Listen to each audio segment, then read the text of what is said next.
Bem-vindos à nossa conversa de hoje. Vamos explorar Gênesis, capítulo 15. É um momento, assim, muito definidor na vida de Abrão, né? A gente tem aqui comentários bíblicos, notas de estudo, um material bem rico para nos ajudar a entender a profundidade desse capítulo. A nossa ideia é desvendar a promessa de Deus, como era essa fé de Abrão, sabe? E a aliança bem particular que Deus faz com ele. Tudo começa com uma conversa, olha, surpreendentemente franca entre eles. Vamos direto ao ponto. Abrão, mesmo já tendo recebido promessas antes, ele desabafa com Deus, está angustiado por não ter filhos. Ele basicamente fala: Senhor Deus, o que o Senhor vai me dar? Eu continuo sem filhos. E quem vai herdar tudo é o Eliezer lá de Damasco, meu servo. Puxa, que honestidade, né? Direto com Deus. Exato. É uma conversa mesmo, não é? Não é uma reclamação formal, distante. Ele leva a frustração direto à fonte. E a resposta de Deus é igualmente direta. Tipo, não, não vai ser o Eliezer. Aham. Vai ser um filho gerado por você mesmo, do seu próprio corpo. Nossa. E aí vem aquela imagem poderosa. Deus leva ele para fora à noite e fala: olha para o céu. Tenta contar as estrelas, se puder. Uau. Assim vai ser a sua descendência. É uma promessa de escala. Assim, cósmica mesmo. E logo depois dessa promessa gigante, vem o versículo que todo mundo cita, né? Gênesis 15:6. Abrão criou no Senhor e isso lhe foi imputado para a justiça. O que isso quer dizer na prática? O que significa imputado para a justiça? Olha, o fascinante aqui é o timing dessa fé. Ele acredita antes de ver qualquer coisa.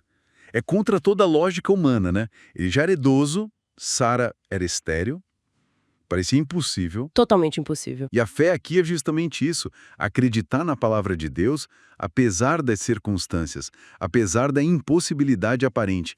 E essa confiança pura, essa aposta na fidelidade de Deus, que o próprio Deus acredita na conta dele como justiça. Ah, entendi. Não é que ele se tornou perfeito de repente. Não, de forma alguma. Mas Deus o considerou justo por causa dessa atitude de fé. Não é à toa que séculos depois, o apóstolo Paulo vai pegar justamente esse momento como base para a doutrina da justificação pela fé, né? Incrível. Quer dizer, a base de uma teologia inteira está nesse momento de vulnerabilidade e promessa. Mas essa fé veio logo depois dele expressar a angústia, a dúvida. Isso talvez mostre que dúvida e fé podem andar juntas. É uma ótima observação. A fé dele não nasceu porque não tinha dúvida, mas foi uma decisão de confiar apesar da dúvida, apesar da angústia que ele acabou de expressar. E logo depois dessa declaração de fé, aí Deus resolve formalizar tudo. Vem a aliança, Sim. com um ritual que pra gente hoje pode parecer meio esquisito, né?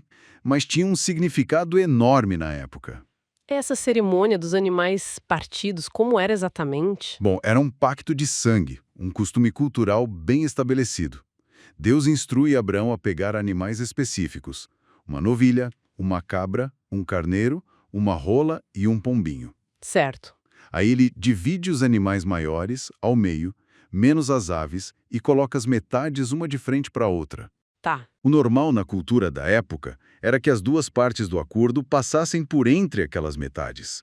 Era como dizer: olha, se eu quebrar a minha parte do acordo, que eu seja partido assim como esses animais. Um juramento visual bem forte. Caramba! Pesado. Mas aqui, acontece algo diferente, né? Abrão não passa entre as partes. Exatamente. Aí está a grande virada. Abrão cai num sono profundo. E não é um sono qualquer. O texto fala de pavor e densas trevas que caíram sobre ele. Nossa. E então, enquanto ele está nesse estado, símbolos da presença de Deus, um fogareiro soltando fumaça e uma tocha de fogo, passam sozinhos por entre as metades dos animais. Espera aí. Deus passa sozinho? Isso muda tudo. Completamente. O choque aqui não é nem o ritual em si, mas quem o realiza. Ao passar sozinho, Deus está basicamente dizendo: Abrão, essa aliança depende 100% de mim. Uau. Mas da fidelidade de Deus. Precisamente. A aliança está selada pela fidelidade dele. E é nesse momento intenso, com Abrão dormindo nesse sono estranho, que Deus também revela o futuro dos descendentes dele. Sim, exatamente aí. Nesse contexto de vulnerabilidade de Abrão e da garantia total de Deus, veio uma profecia bem detalhada. Os descendentes de Abrão seriam peregrinos numa terra que não era deles. Seriam escravizados, oprimidos, por 400 anos. Claramente uma referência ao Egito. Que coisa! Eles adiantam a dificuldade toda? Adianta, mas a promessa continua firme. Deus julgaria a nação que os oprimiu, eles sairiam de lá com muitas riquezas e voltariam para a terra prometida na 4ª geração. Mas por que essa espera toda? 400 anos de escravidão? Por que não receber a terra logo? O texto dá uma razão teológica para isso. Diz que a medida da iniquidade dos amorreus ainda não se encheu. Isso sugere que Deus, na sua paciência, estava dando tempo aos povos que já viviam em Canaã. Mas também indica que havia um limite para a maldade deles. O julgamento divino viria, e a posse da terra por Israel estava ligada a esse tempo certo, a esse juízo sobre a iniquidade que tinha se acumulado ali.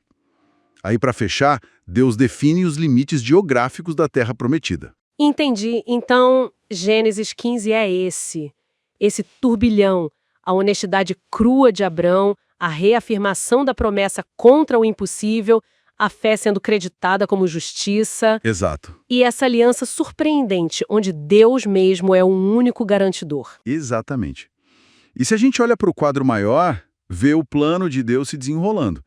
Ele não esconde as dificuldades que virão, como a escravidão no Egito, mas ele assegura o resultado final. E o mais impressionante, baseado unicamente na sua própria fidelidade.